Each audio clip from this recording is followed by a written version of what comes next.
Oh, Good evening, ladies and gentlemen. Welcome to another edition of WGL Fight Club Gaming Podcast. This is episode 6, and here we're talking about talking the talk. What that means is fighting game terms. Now, that won't cover the entire show, but I'm here with my brothers, as always. I'm here with Ninja Duce and what's Corey up, fellas? Bliss People, we back. for show. Now, they're letting me host today. One, because Deuce talks a lot.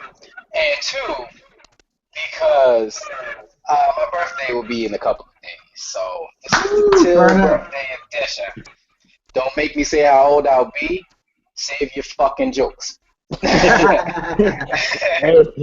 look, hey, if y'all want to know how hotel gonna be, find Morgan Freeman Elementary Yearbook Until wrote the book. and Till wrote it. For sure. So we got a few things to talk about. Last show went a little longer than normal because we had missed y'all so much, so we figured we needed to talk y'all heads off. Yes. But this show won't be as long, but we'll still have some stuff to cover. Since we last convened, there was a tournament called Northern California Regionals, NCR for short. Now, there were a lot of games at this tournament. You know, the main being Street Fighter V, of course, that's the new hotness. And then Street Fighter V, Infiltration, and Tokido played played the grand finals again, and with Infiltration coming out on top. He is Again. the best Street Fighter V player in the world, and it's not even close. Now, Takedo's Ryu, it's pretty sick, but Infiltration, for whatever reason, he learns the entire game, and so he picked the character that makes it easy for him to play this game in Nash. And his mobility is crazy, his reads are crazy, his execution is godlike. Everybody knows that. So that makes for 2 major tournaments, 2 wins. And he's looking like he's trying to gatekeep anybody from getting to the Capcom finals on an automatic bid. Because the way it works is they don't give it to second place anymore. It's either you win or you just get points for your placement. So if Infiltration keeps winning, there won't be any automatic bids, and everybody will just have to fight for points. Corey, you got the top 8 over there? Yes, sir. Sure do. What up, people? What up, people? We bike. So NorCal Regionals, like Till said, took place a couple weekends ago, last weekend in March. And as you know, Infiltration Taquito took first place. EG Justin Wong took third place. He played Karen. Former EG player Marn, who probably had the most spectacular tournament of them all, with his off the wall Mika catching everybody, only losing to Infiltration and Justin Wong. He finished fourth. Knuckle Dew finished fifth. Julio finished tied for fifth as well, and Ricky Ortiz and Haitani round out the top 8. So that top sponsored besides Mon and Julio, and everybody so far has been balling. It's good to see Ricky Ortiz back placing consecutively, tops his teams, back doing that again. He was kind of out the mix towards the end of Ultra. He wasn't playing as much, wasn't playing as well, so it's good to see her. Some of the guys of Ultra can't really call it struggling, but they haven't really made top 8. There was no Mago, no Snake Eyes, no Kazunoko, no Bonchan, no Shin, no Balrog, no Momochi, who is the reigning Evo champion. So it's good seeing this game putting familiar and new faces back in the top 8. For sure. Like you said, the surprise was Marn, because Marn currently plays the character that nobody can solve. Because this character, Rainbow Mika, or Mika for short, is a character you can play with pressing the buttons with your forehead, and you will win. This is a crazy character. It's a nutty character. It doesn't just requires you being confident in making reads of your opponent, and then getting your opponent afraid to make decisions himself or herself.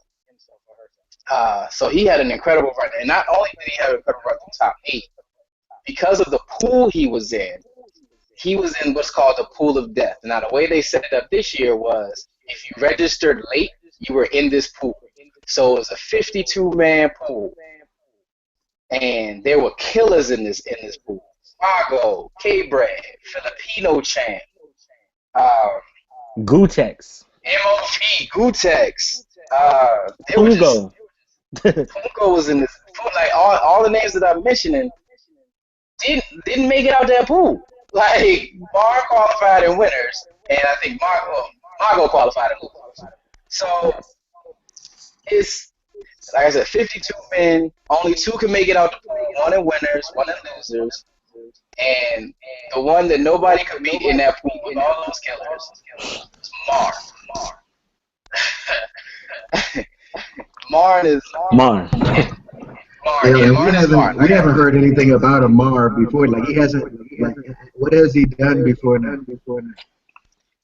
Mar's a Guilty Gear player. So that was his that's his best game. He also was a Marvel player. He has a top 8 in Evo in Marvel. But for the most part, Marn is the Dan of the FGC in the sense that he's good, but they don't really expect him to win a lot. So when he wins, they kind of get behind him, and they're like, what the hell is going on? And that's what happened. Like he beat K-Bread. He ran through Margo. Margo was free. CJ Showstopper was free. Like he was trolling them as he played them. And these are high level, high execution players. So shout out to Martin for showing just how early the game is now. The game's only been out about 6 or 7 weeks. And someone like Martin with a character like Rainbow Mika can place in 4th in the top 8.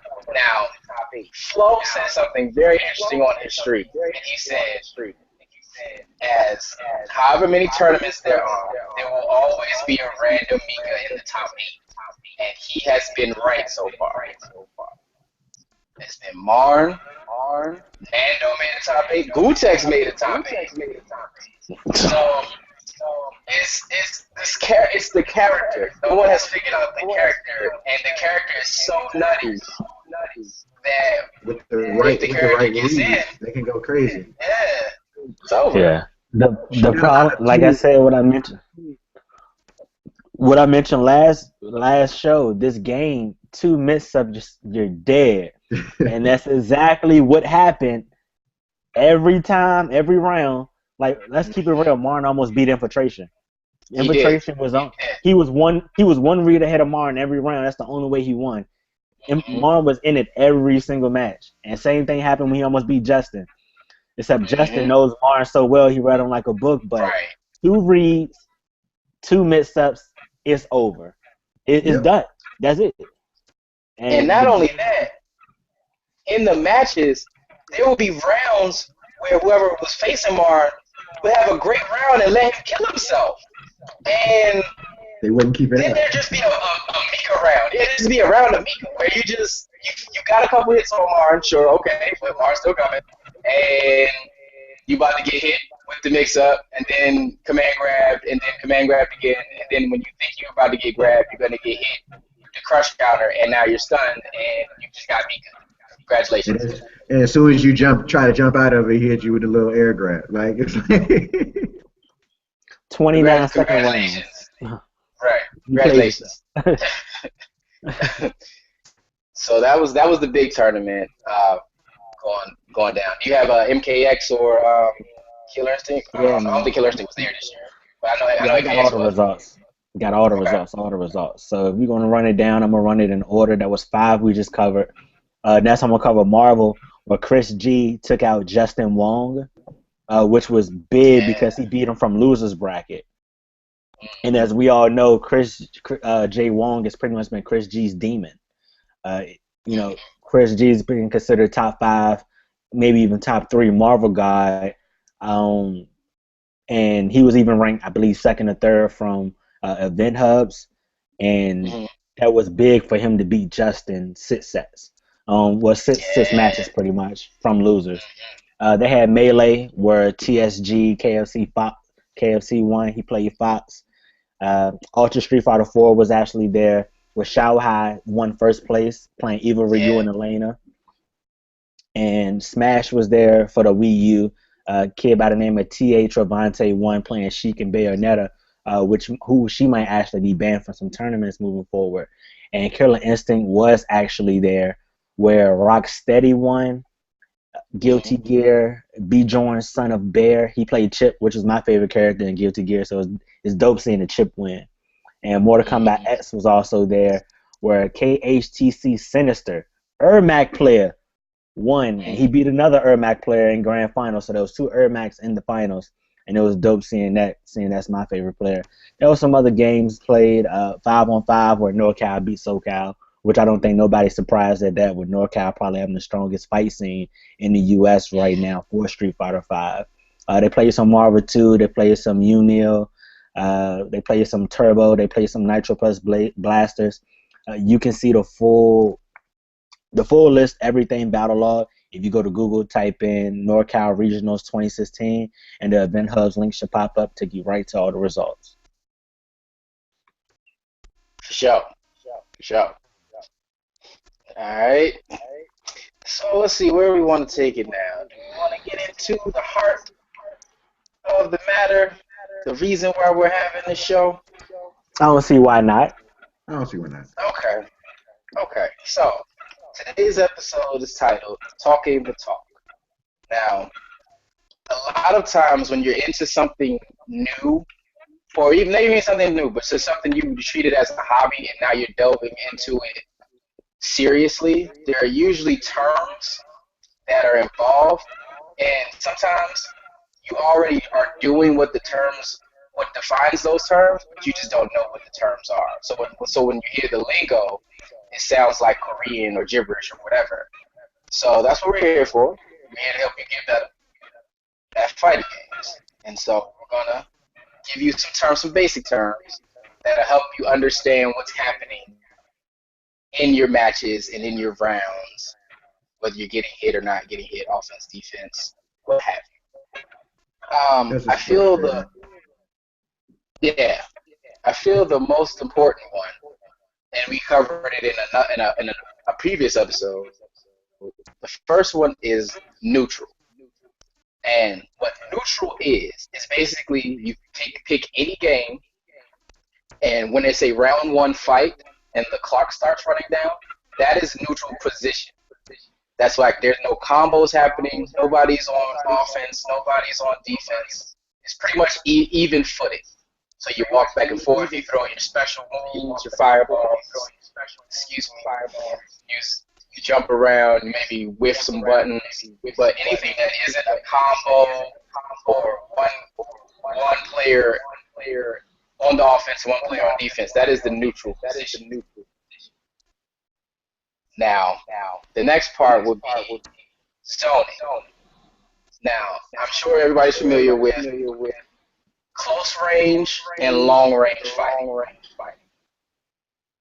You know, close ranges are for people who play Balrog, Zangief, anybody that feels like they don't have projectiles. Zoning is the opposite of that. Zoning is where you throw your fireballs from a safe distance. You have a pattern to them. Your goal with zoning is to keep somebody out, to keep them from getting in your face. So in boxing terms, it would just be like throwing your jab out at a safe distance to keep them from getting inside and getting in close quarters. Now, if you get in close quarters, the the player that's on the offense is providing pressure. That is if one character is blocking and the person attacking is just throwing out buttons, throwing out combos. Now, blocked combos are called block strings. And they're called block strings because the hits are successive and they would combo if you were getting hit. So there are true block strings and there are false block strings. A true block string cannot throw an attack out in between blocking. A false block string, you can throw out an attack in the middle of it, whether it be an uppercut or something invisible. Right, the right attack. It can't be any attack, but you can throw out the right attack in the middle of the person pressuring. See, I don't know where do we want to go next. We missed one of the best words possible, dog. We missed footsies. You went from neutral to zoning. How you go from neutral to zoning and we don't talk about the footsies? The footsie game is very important.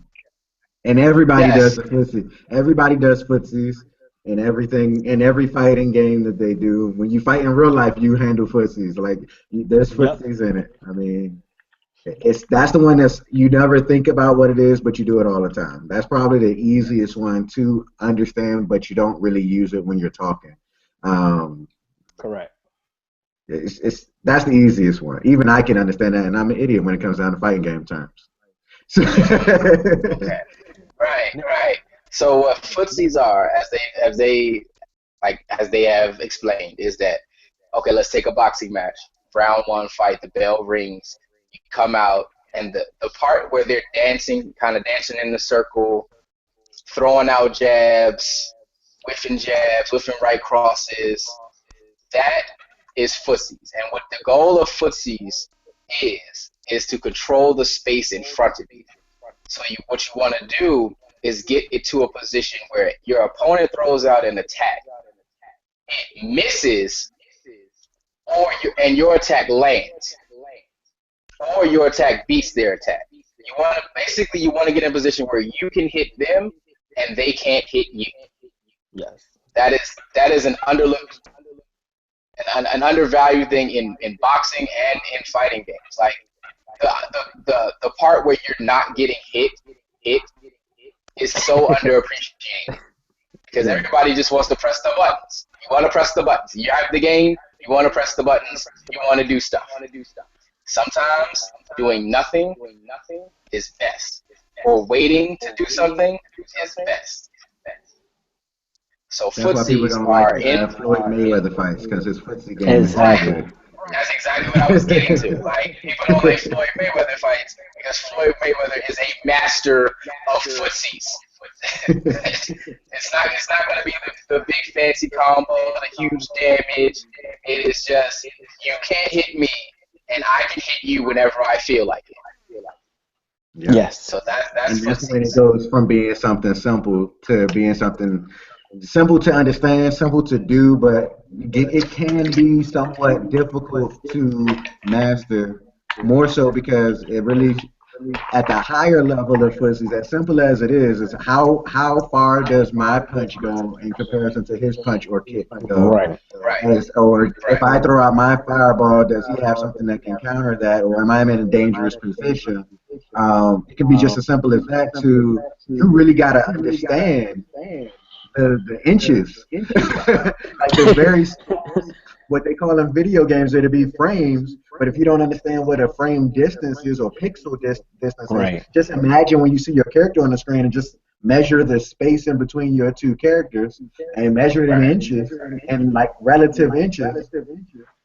That's very important to understand. It's very important to see. And the only way you really get better at footsies, you can be good at fighting games without even knowing how to do a special move if you actually understand the footsie game. You may not be able to string together a combo. You can't do any of the special moves correctly. You may not know how to do it in Fatality and Mortal Kombat or the Astral Finish in Blaze Blue, or Yeah. Critical Art or Ultra. But if you know how to stay out of the way and jab, jab, jab, get a little tick throws in or something like that really quick and getting out the way, you'll get a couple victories that way. That's It's a really good foundation and building block to your game. Probably one of the first things you should start to get used to before you even think Yes. about Right. trying to Exactly. play a fighting game seriously. If you don't Yeah. understand what the other characters' moves are, you're probably going to get caught off guard because they probably know better than you, and then you'll get Exactly. frustrated. Like Just me like and our last show, trying to learn through the salt. Most of the time, you're salty because you didn't understand that if you did this, you were going to get hit, and you Yep. didn't know that. So it's about knowledge. yep. And You do your like homework. yesterday when we ran a couple of sets, the three of us, if you go back and watch some of our tail matches, which you can find through the fight log, it was nothing but footsie matches the whole time. Like Basically. me and tail matches are nothing but footsie matches because we both know we can get big damage now. It was a point where Till wouldn't care because I couldn't get big damage, and now he knows I can, so he has to respect that. So our matches now are nothing but footsies, just Mm-hmm. fireballs, random kicks, random jabs. I want you Mm-hmm. to jump. I want you to jump in. It's amazing to watch how the matches go back and forth. He'll have the read on me for a match. I have the read on him for a match. Then there's a match where it's a stalemate and the clock runs down. It's when you guys get to that level, you're pretty much watching each other evolve and constantly make changes to the point to where you're Right. repeating the cycle. Because what people fail to realize with footsies, any game, there's only so many options. There's you break it down to the simplest thing. I'm gonna hit you high or I'm gonna hit you low. I Mm-hmm. only got 3 punches I can do. I got 3 kicks I can do. Yeah, I know which range to stand in, which range. So you just switch it up as far as what you're doing, and you're pretty much repeating the cycle. And when it gets to high level play, that's why it's so amazing when you see guys like Infiltration constantly winning Man. because they've done nothing but repeat the same cycle, and nobody's been able to break it. So when you Yep. see guys like Sonic Fox, who Mortal Kombat started their league season 3 of the MKXL league, and he won week 1 again with a new character, and this guy's going for his 3rd straight ring. It's amazing to Right. see that because he's been doing it since the game came out, and he's had times. No, you can't win them all, but pretty much he's won them all when it mattered. Yep. So it that level, once you're at that mental level, which I think should go to the next word, the meta of the game.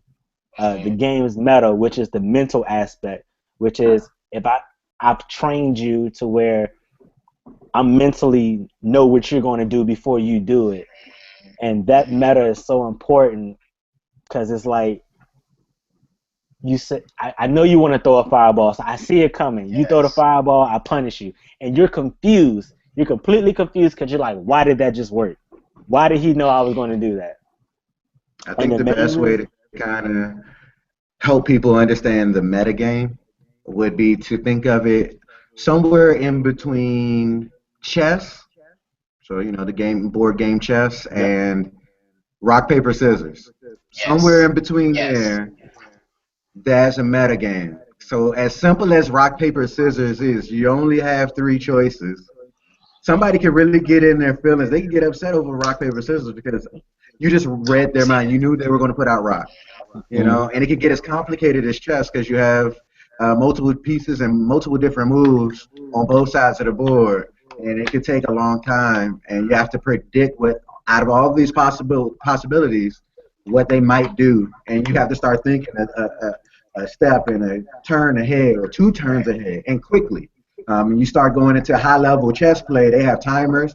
Some people are playing multiple games at the same time. You have to click, click, click, click while knowing what your move is while reading different opponents. That's unbelievably complicated. And we're relating this down to a fighting game where it's 1 versus 1, and they have a finite amount of moves that they can do, and you have a finite amount of moves that you can do, and who's going to do what first? And it all yeah, stems from that footsie game in the neutral. And you start thinking about, okay, I want to get close, but I know they want to get close. Is he just going to wait for me? Or am I going to go in, or should I just wait for him? There's a lot of decisions you need to make, and you haven't even pressed the button yet. And if you Which think is too crazy. long, you might get kicked in the face. Yeah, and that's crazy. You bring up the rock paper scissors chess because I think when the match starts, when the match first cuts on, it is at rock paper scissors because you guys got the same resources. As the match goes on, it goes slowly to chess because you get meter, and then in the game, we'll just keep it with Street Fighter. You get V trigger, V gauge. Then there's other options that are open that wasn't there before that now you gotta account for. So I know me. I'm trying to say I'm definitely more scared of a. I'm not gonna say scared, but I'm definitely gonna be more cautious of a Nash player with full bar meter two than I am with 2 bars a meter, and I'm gonna be more cautious of 2 bars a meter than one, and so on and so forth. And it's dope to see that because some people who play video games, they may not be the biggest readers or whatever, but you got once you get high level, you got to be pretty intelligent to play, or at least have some kind of cognitive of sense of mind. Or and I think fighter games is the biggest, some of the best common sense you can have. You don't got to be a genius. You just got to have common sense to play it, which brings back to the Marin point. I mean, Man, Marin is known for Mar. daring, but Marin got so much common sense that he was beating people until he got to people with more common sense than he does, and that's when he lost. Yep. Oh, and that's all because the meta portion. He knew what I can do. He knew what you can do. He knew what they can do, and he just took advantage of what they gave him. And when you start Mhm. taking options away, knowing that all right, the match is early, Mika really can't do much right now. I'm going to wait till I get my health. I'm gonna get your health low, and then you're gonna end up panicking because you got to play catch up. The clock Mhm. comes into play. Part of meta, the clock. When you start thinking about if you down rounds, say, man, I'm down 1-0. This is only a first to two. I can't afford to lose this. Instead of saying, oh, it's 0-0, let me just refresh it, go back to the normal. Like the meta plays a part of so many different aspects that is that's why I kind of just turn my brain off for the most part. I try to think in between rounds, think in between matches, but when you start thinking more, that person can hear you think or they can see you think. Mhm. So you gotta kind of like think without thinking. It sounds weird, but it works. It definitely Right. works. The best way to explain the meta game I feel is it's a basic psychology lesson. Now, I didn't go to many classes in college, but the one I paid attention to was Intro to Psychology, and they talked about co-op competitive gameplay, one versus one, you versus an opponent instead of you versus a game, like like Call of Duty, where you or a one-player game basically, but you versus an opponent. And the highest level of competitive play is you are so in tune with what you're going to do that that's second nature. That's muscle memory. Where your thinking comes in is trying to figure out your opponent. And you're so in tune that all you're focused on is what your opponent is doing. You know what you're going to do. You're just focused on what your opponent is going to do. And like Corey said, there's thinking and then there's thinking without thinking because you have to be in so many scenarios and gone through them so many times that if you know that if you're pressuring with a fireball, you got them in the corner, they want to jump out.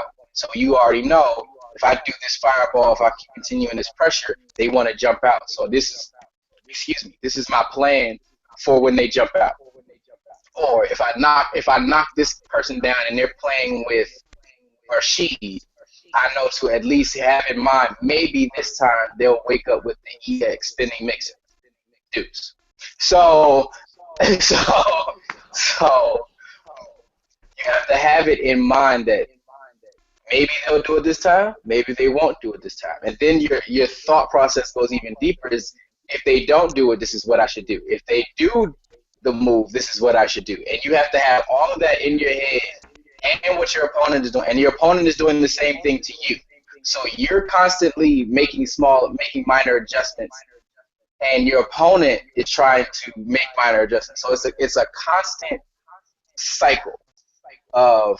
That's why a long sets usually usually determine who's the better player that day because they're figuring the one who usually wins has figured out how to read your adjustments and to be just unpredictable enough that they can steal rounds in games and ultimately the match. So that's basically what the metagame. Metagame is, like they said, it's rock, paper, scissors mixed in with chess, where you're trying to figure out what your opponent is doing, while at the same time making your plan a little secretive. Let's see. Next term.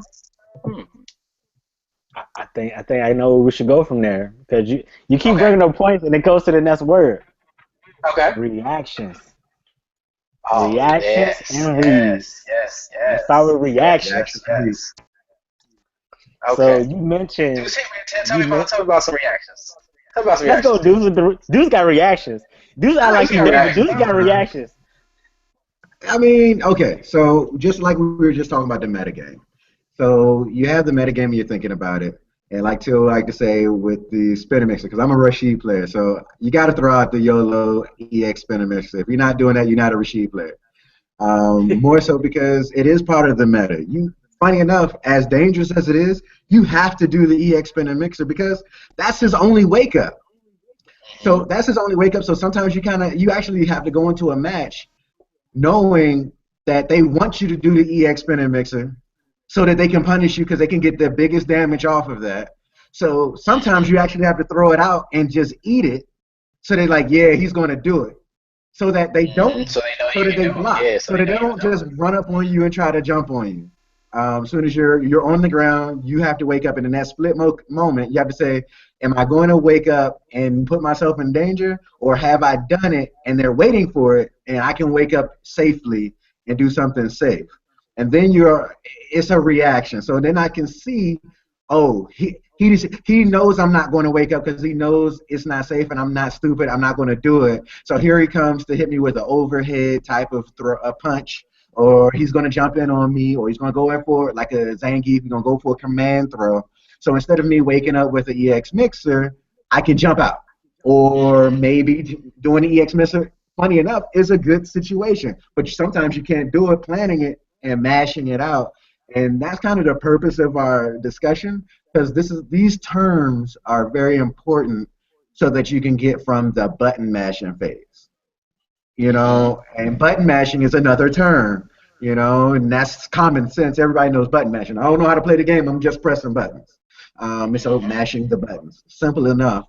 So you can go to advanced button mashing because you kind of know the special moves and you just kind of hurrying up trying to get it out and you don't know what's going on. And that happens, and that's when uh, players like Ryu wake up with or Ken, they call him Flowchart Ken, and come out with Shoryukens, aka Dragon Punches, where he does that big flaming uppercut. And that's just like an EX spinning mixer from Rashid. It's super unsafe, which means you do it and it gets blocked, you're going to lose a lot of health, if not die. Well, not really die, but just lose the round. Um, you got to have good reactions. It's super important. If you're slowing your reactions or you make bad choices and reads, you're probably going to lose. And funny enough, it goes back to our foundation that we originally were talking about, and it goes back to your footsie game and understanding the meta. Because if you know that, okay, I'm waking up, I want to do something, you have a choice. I can wake up and block, I can wake up and do a low kick, I can try to jump, I might be able to maybe backdash. Maybe some characters have teleports. You have all these tools you have to think about, and your opponent is thinking about what you can do too, and what are they going to be able to do to you, so that you can't do what you want to do, and they can get damage on you, or they can safely, if maybe they're low on health and they finally got a little bit of an advantage. Do they need to make a decision? Do I want to keep up the pressure, or do I need to back up and catch my breath and get some space? And you have to make that decision as soon as you see them jump or you see them dash forward, run forward, you see their character made a twitch movement. A reaction is, okay, I see a Ryu player kind of squat a little bit. So what does that mean? If I'm across the screen, if he squatted, more than likely he's about to throw a fireball at me. If I'm close to him and he squat, he might come up with an uppercut. And in both situations, it's good to block. Right. That's a good reaction. Or you can get out the way. Or if you have a move that can possibly beat that, and that then goes right back to footsie game and the matter of knowing what you can do that might, if you press the button when he presses the button, what's going to win. And I think that goes into our next term, which is probably the hardest term, which is frames. Because that's really, it's a computer game. Video games are Right. based by computers. In computers, their language is 0 1 1 1 0 0 0 1 0 1 1. All computers are like, I mean, that's the basics of computer language. And on our screen, we see all of these crazy things. Even what we're looking at right now on the stream, it's a computer and it processes information and it shows it back to us some weird way. Um, but in video games and fighting games in particular, um, outside of the graphics, everything is broken down into frames and how they move. The best way to understand that outside of timing things is if you watch movies or cartoons and things of that nature. Best thing I like to explain it is cartoons. When you animation cartoon, most of the time, unless it's CGI, it's done in frames, which is more so like pictures. So they draw a picture and then they do it the next picture is almost the same. You can probably not even tell the difference between the pictures, but it's maybe a millimeter of a drawing off. But if you take a flip picture book and you flip those pages, then it tells a story and the character gets to move and things of that nature. Add that into something more digital. That's where you get a cartoon. That's where you get anime, and you get video games. It's digital. So when you press forward on the D-pad, your character takes one step forward. The time from you to press the button and the character to move and finish moving, that all takes frames. And I guess the second easiest way to break it down is people hear it a lot now because TVs are super advanced and all the games talk about it, but you may not know what you're talking about. No matter what video game you're talking about, they're going to say, "Oh, well, this game is running at 30 frames per second, or this game is running at 60 frames per second." You don't know what they're talking about, but you buy a game because, oh yeah, our game is running at 60 frames per second because they saying that's the best thing you want to run at. Um, 60 is easy because 60 is 60 seconds, so 1 frame per second. Pretty simple to understand. I'm pretty sure something is laughing and I don't know what's going on. But Duce talked so much that he skipped over. We talked about I'm done. I quit. We're talking about reads and reactions. We didn't get a chance to talk about reads. Corey, please, before we get into frames, I want frames to be the final term. Y'all Before got we it. get deeper into frames. Blame your wife, Dude. Hey, Nah, blame your wife, dog. it's your wife, man. It wasn't even us, man. It's your wife, man. Hold on. Can I give a quote? They go, Dude still won't shut up. He's talking forever.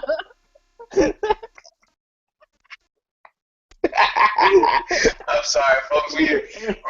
I'm sorry. Okay. We're about to bring it back. Okay, bring it back. Okay, reads. Reese. Okay.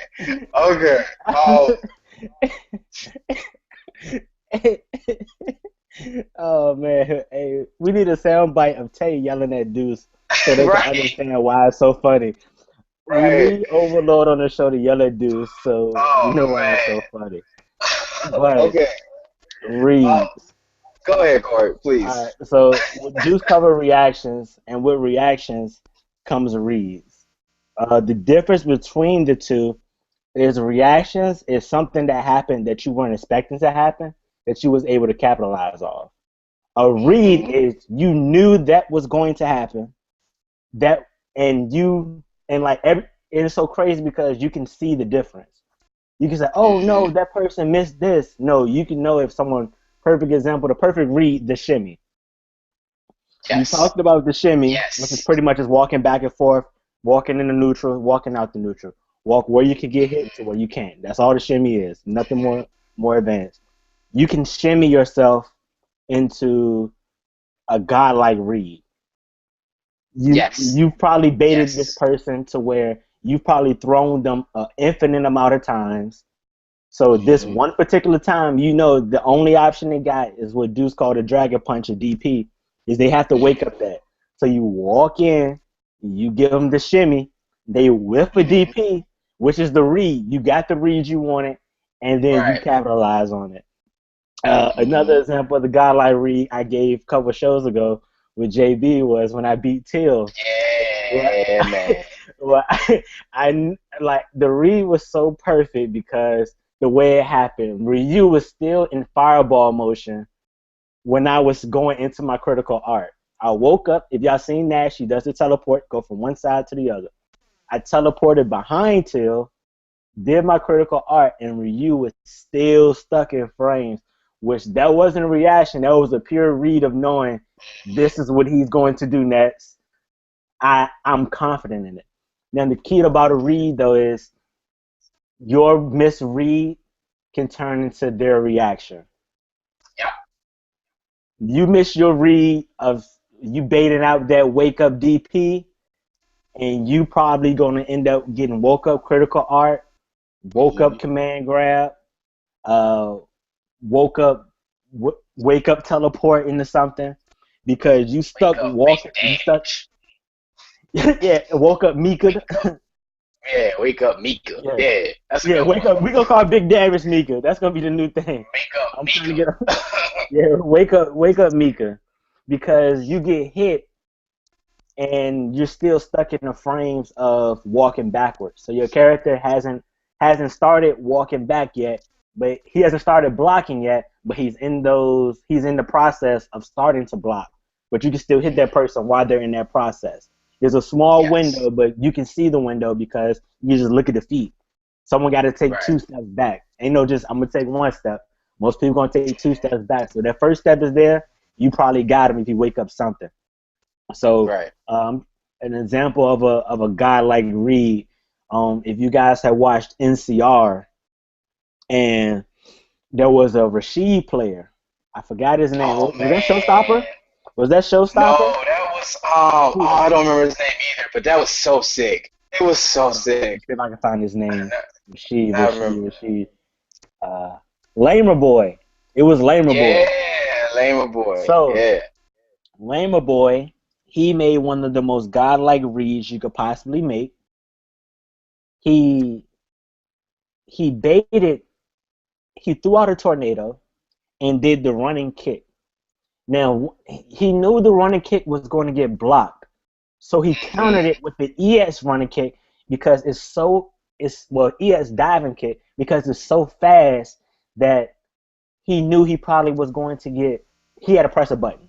He had to press some kind of Hmm. button to try to get the advantage. It was the only thing he could do, and he capitalized and won the match. And I want to say he did a tornado into kick. It was so It got sick. It blocked. was so He kicked sick. again, and then he did another kick to the other side while the guy spinning in the tornado just to get So in space sick. to finish it with the mixer. Like I'm gonna tweet the It was link. so sick. I'm gonna tweet the link It after the was so show. sick, man. It's the very That first was so good. on the top 5, but that is one of the most godlike reads in any video game I've ever seen because the only thing Yes. he could do to win, that probably was the only way he was going to win because he was getting bopped that round. And the guy probably would have Hmm. made a comeback in the second game. That was the only thing he could do. He did it, and it worked exactly how he planned it. And the fact Yeah. that he knew exactly what to do in that situation to say, I got all this meter, I got all these tools with me that I can finish this. That's what I'm gonna do. I'm gonna do this. Yeah, I man. know how to finish it. I know how to capitalize it. Which that is big. Which comes with the meta of knowing your character, knowing what you can do, Yes. knowing what that person can do, and the meta that was next level meta right there. That was Right. that was whole reasonable Right. doubt. It was before its time. It was godlike. I don't It know. was And incredible, Deuce man. Deuce is no longer with us. R.I.P. Deuce. I don't see his icon at the bottom. Hey, Deuce, come on home, Deuce. Hey, Deuce, come on. So Hey, to wrap it up. Okay, I'm gonna take Deuce's example of the overhead. Sick of y'all shit. Once you knock somebody down. Okay, let's say you knock your opponent down, and or you get knocked down. I'm sorry, you get knocked down, and your opponent knows that you will crouch block on wake up. You'll wake up and you will hold down back because most attacks hit mid to low, and they can be blocked with the low block. If your opponent throws an overhead, if you didn't know an overhead was coming, and you still reacted in time to stand block it, that's a reaction. But if the overhead comes and you're already stand blocking, that's a read. That's the difference. The next move you make is already in your head because you have an idea of what your opponent is going to do. Whereas a reaction is you're giving yourself time to see what's going to happen, and then you respond. So it's responding and reaction. Now we're going to go into frames. Duce has already touched on it. Okay. Now the way frames are set up, let's use the boxing analogy. Let's just take the science of a punch. Now there's a wind up. There's a point where if it hits, it's going to hurt, and the follow through, and then there's the recovery point where the arm goes from out to back to resting position. Now, in fighting game terms, the wind up is your startup. Now, of course, a jab is going to be quicker than a big haymaker right hand. So the jab has quicker startup than the big right hand, the big right hook. Okay? Now the right hook obviously does more damage, but you can throw more jabs than you can in a short period of time than you can big right hooks. Now the part where fist meets face or fist meets body is the active frames. That's the small portions of a second where when it hits, it will do damage. Now of course there are times where if let's just take the example for an uppercut, if you're in the air, depending on where it hits, it may do less damage than it would if you hit the person right when the uppercut, like that perfect sweet spot where the uppercut is coming out. So that's the active portion. And then when you're recovering and when you're bringing the arm back into resting position to throw another punch, that's your recovery phrase. Now when you're recovering, you cannot block, you cannot do any other attack. And that's the same in fighting games. If you throw out Ryu standing fierce, there's a part where he recoils and he gets back into fighting position. And during that part, you cannot attack. You cannot, no matter how fast you press the buttons, how hard you press the buttons, no attack will come out until that fierce punch is done. Now, in frames, there are basically we talked about safe and unsafe.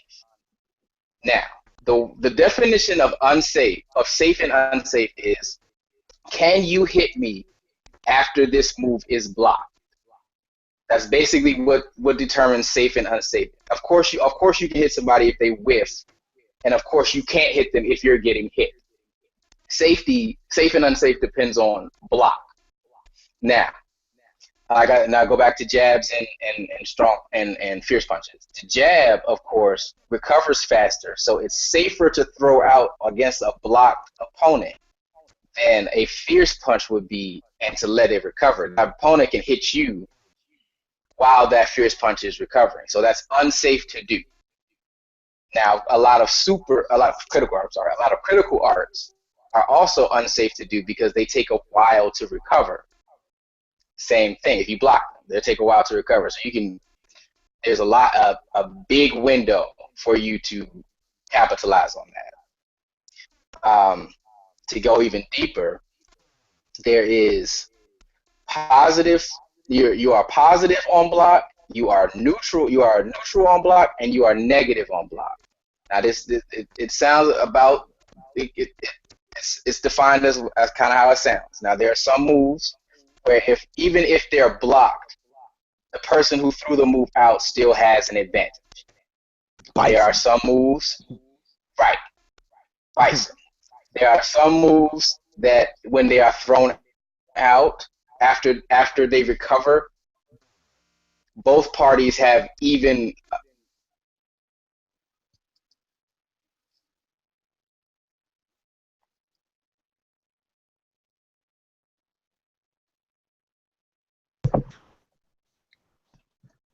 It looks like Till Did we has lose passed out Taylor? on us, everybody. Did we lose him? Yeah, I think we lost him. But I'll pick up where he Yeah, wait, he's did. moving. Till's moving. I Till, hear, you there? I hear All y'all. right. I hear y'all. Okay, Okay. there we go. There we go, Till. All right. As you were saying, buddy, you were saying neutral after the move is hit. Okay, yeah. There's no advantage after neutral, and then there's negative, which is basically what unsafe means. Basically, what that means is, let's say a move is -5 on block. That means that there are 5 frames from the time the move has been done that the blocked party can attack, basically. So that person has 5 extra frames before the person who threw out the attack can attack. It sounds a little convoluted, but again, think about it like someone threw a big punch and you blocked it, and now they have to spend time getting back into punching position. While they're doing that, you have the advantage of being able to throw punches before they can attack again. That's how it breaks down. Whereas if you throw a jab, if they threw a jab and you blocked it, they are at the advantage because you still have to come out of your block, and they're already faster. They're already back in punching positions enough to hit you again. And neutral would be if they threw a power punch somewhere in between those strengths, and both of you can get back into punching power at the same time. That's what being zero on block means. So it's a sliding scale. You want to avoid doing moves that, if you aren't sure that they will hit, you don't want to do unsafe moves because that's where people get their big damage from. Like a lot of rounds, especially even at mid-level play, you don't win your rounds with your critical art. You don't get fancy smashy combos every single time. That's not how. Nobody's gonna let you do the major stuff to you because don't nobody want to get hit with that stuff. So you're gonna win with your neutral, your footsies, and your safe stuff. That's how you're going to win. You're rarely going to win I did this fancy training mode combo. Like that only reason why that happens is if you do something unsafe and they punish you for it. Punishing basically means capitalizing on your attack. Like most times you get beat or you win based on your neutral game. That's it. You might get your little 2-3 hit combo here and there, but you're not going to hit anybody with a major combo. They're not going to let you build all this speeder, and then you get to do your critical art or your X-ray or what have you. Like, that's just not going to happen. I also think a complicated it always thing. circles back around, man. All these terms are.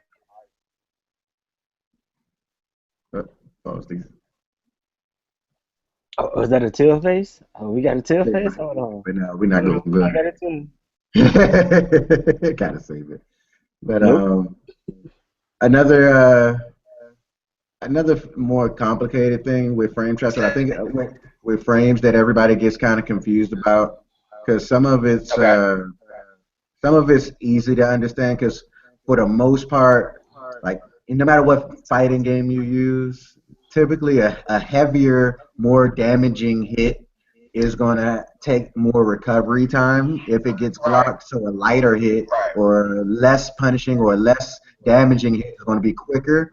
And that's how they kind of balance out the damage. But with some characters, those lighter hits may not do a lot of damage, but you can do a lot of them in succession. And that kind of what rolls into a frame trap. But that's a little high up. We'll go into that. I think that's a whole show in itself. Yeah, that's another. That's the next episode. The next. Yeah, that's a whole show in itself. Is frame traps. But the complicated thing, and I think what a lot of people have a hard time. There's no outside of the basic obvious stuff, that heavier, harder hitting things, beats. They'll the lighter, quicker things will hit you quicker than the heavier things. That's easy to understand. You playing a game, you know you can't throw your heavy haymaker hit, and somebody could just jab you out. Most people will understand that's a simple concept of, and the reason why that happens is because of frames.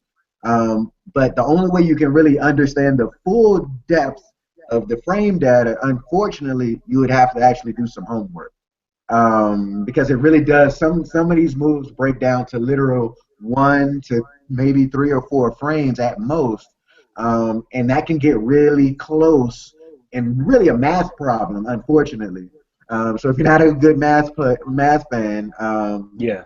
super high level fighting games, some of those guys, a lot of these guys going to tournaments and stuff, they know what the frame data is, and Right. you're sitting there like, no, I hit jab and his jab hit me. I don't know why. It could literally be a difference of His jab's 4 frames, yours is 5, and you hit it at the same Right. time. It's yeah. gonna hit Right. first. He knows that, and he knows that, and you don't know that. You don't know, and that goes back into the metagame. He knows something that you don't know. Simple as that.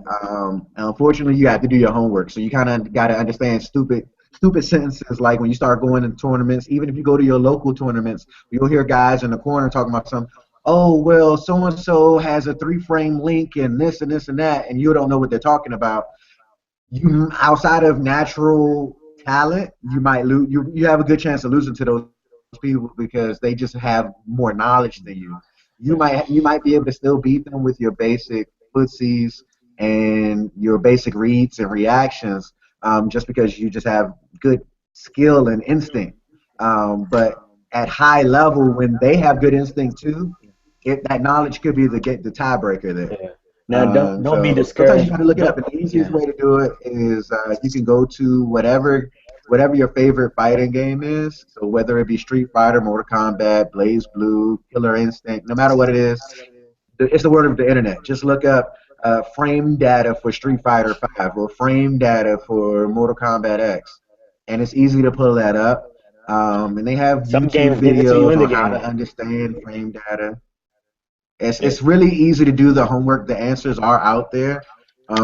It is a bit complicated, but if you want the answers and you want to get better, and it's something you sick of, you get to a certain point where you're better than a lot of people. You win some games, and all of a sudden you don't even understand why you lost. That might be a good area where you should start doing some research, doing some homework in. Yeah. Just Yeah. as a Don't. suggestion. And don't be discouraged when you hear the word math, because a lot of people don't like math unless you count money. It's not hard math. It's as simple as saying this thing is 5 frames, this is 4, so I'm going to lose if that person hits that button before whatever the case may be. Right. Sometimes you don't got to go looking far. Games like Mortal Kombat, they actually put their frame data inside when you're looking at the move. You go to the move list and say, oh, what is this? And it tells you everything you need to know. What is it on Yep. block? What is it on hit? What is it if you whiff it? It gives you all the information you need, and it's not really too hard to get that information. And that's take account. This stuff is definitely going to help you. But one thing we don't want you to take away from this, you still got to be good. Yeah. Still All got to be these good. words and tools, all these words and tools we want to bring to you is give you knowledge, let you guys know what's going on for those that don't know, and for those that do know, this probably was a refresher for you guys. Um, but at the end of the day, just knowing what it is and knowing what's going on isn't going to make you a better player. You still got to put the time in. You still got to practice. You Right. still got to play people that's better than you.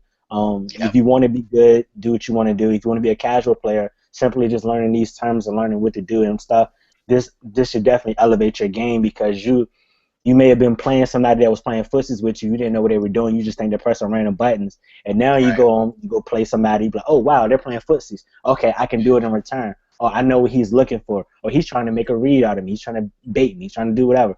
Any of the words we covered should definitely help you, and you're probably going to think about it moving forward. I think that covers up for the words. Is there anyone we missed? Yeah. I think that's good for a basic show. Like we I think just so. touched on the basic.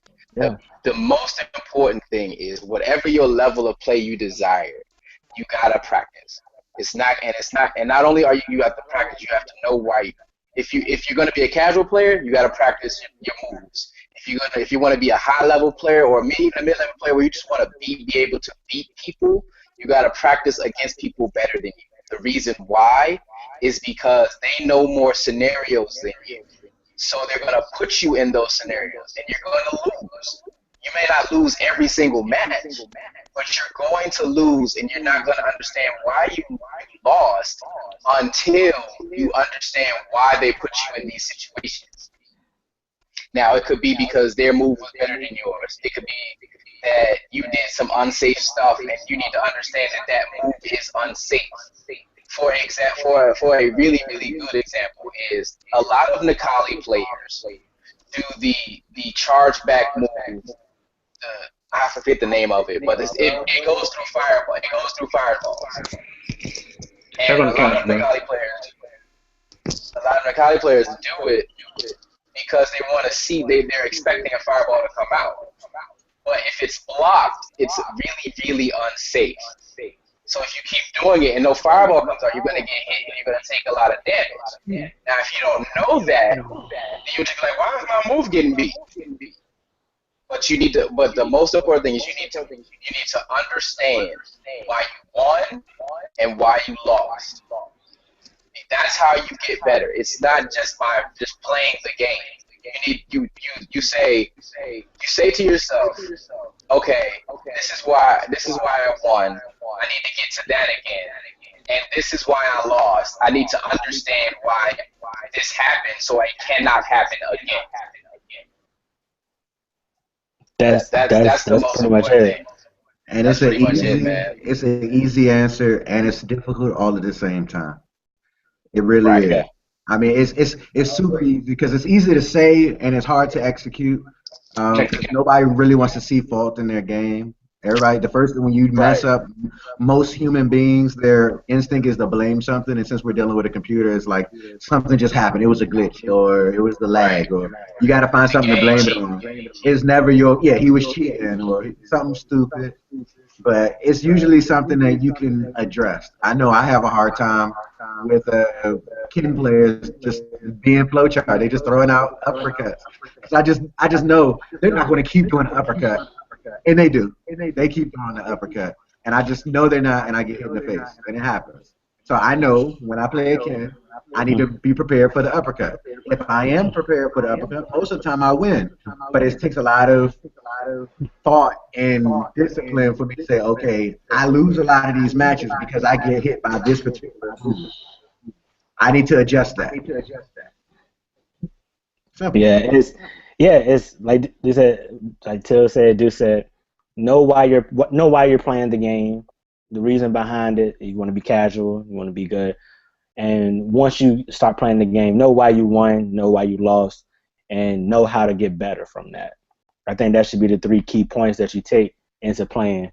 Why I lost, why I'm getting better, and all that stuff. If you can answer those 3 questions, that overall would take you to where you really want to go, and you just got to find the middle portion of it. You got to figure out, okay, once you figure out how to get better at certain things, which is like using training mode, playing better people, knowing the right questions to ask, knowing what to look for when you studying frame data, studying matches, that will push you over the edge. And that's the part I had to get to most recently was I knew why I wanted to play. I understood why I was winning and losing. I just didn't know how to get better from it. So now that I'm understanding, all right, this is how I get better. It's been able to. It makes it easier to play the game, and it makes it easier to handle the salt from like we talked about last week. When you understand those things, you probably don't get mad as easier or as easy for the simple fact you say, okay, I understand that. Hey, that's my fault. You go from blaming the video game or blaming something else or stick malfunction. Oh no, that was my fault. That happened. So that happens a lot. And once you get to that point, that's when you will really see a change in your play. Also, don't forget the time. If For you didn't, sure. you didn't do it right. For You sure. didn't do it right. That's why you The lost. So hardest. anytime you lost, you don't know why. You got to check to see if you taunted Yeah. in the match. If you did not taunt in the match, that's why. Simple. Yeah, Yep. yeah, yeah. Yep. Oh, I taunted Till Another last night by accident. Oh my god, I got scared. No, hey, I tried to activate V trigger and I hit the taunt button. For those of you that don't know, taunt used to be heavy punch, heavy kick, and now it is triple punch, triple kick. So I hit it. I hit the wrong Mhm. button, and I was like, "Oh no, no!" And then like Till cleaned me up the next round. I that was the meta. That was the meta. Because I know we play Till with respect. I don't really do. I don't taunt Till. I don't even taunt Duce. I don't do none of that. But like that was the meta. I was like, damn, I feel kind of bad because he ain't deserve it. So my meta was already hurt. And Till probably saw like, oh, this cocky motherfucker. Because I think I had won the previous one. And he bought me.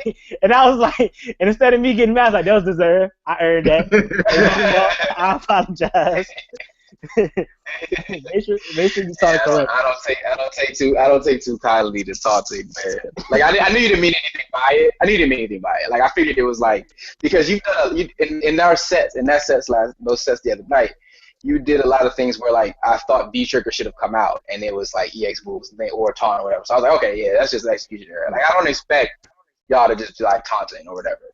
But to wrap it up, the hardest part I feel in getting better at fighting games is reaching that point where you, like you said, where you understand that you need to do something or not do something or make an execution be better execution something, and you can't apply it yet. There's always that part where it's like it's it you can do it, but you can't do it well enough to turn the tide in matches yet. So it's like you learned it, but why isn't it working? So that's the one that you got to push through.